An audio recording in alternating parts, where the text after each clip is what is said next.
Ito paglabas nitong 18 bodyguard na to. Nung dumating ang ICC ng mga investigador, siyempre, sino nga ba nagplano dyan? Hindi naman si BBM lang.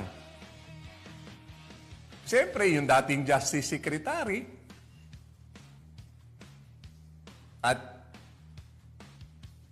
DILG Secretary at yung iba pang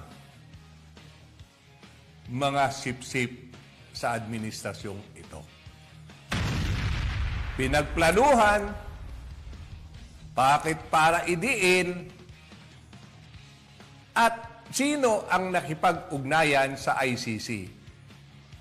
Of course, eto na ang trabaho ng grupo ni Trillanes,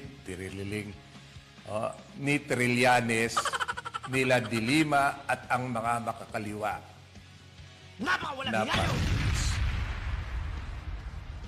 Kaya sa huli, sino nagpipid ng mga ebidensya, sino nangangalaga ng mga tinatawag nilang biktima, complainant, luminaw po nung lumabas ang 18 bodyguard na ito. Sa paanong paraan? Nung dumating ang investigador ng ICC, siyempre, kailangan sasakyan, kailangan ng tirahan, at siyempre, kailangan ng allowance. Sinabi lahat ng DOJ, sinabi ni Remulla, sinabi ng dalawang Remulla at iba pa, na kailangan natin ang pondo rito para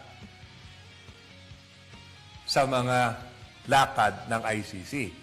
So ito naman si Romualdez, tumawag kay Saldi ko, Saldi, darating yung mga investigador ng ICC.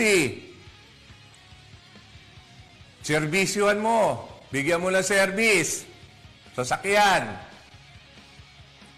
hotel. Si Saldi ko may hotel. At mag-usap kayo. Mag-usap tayo. Ni Senador Trillanes, PNP Chief Torre, at sila Boying Remulla,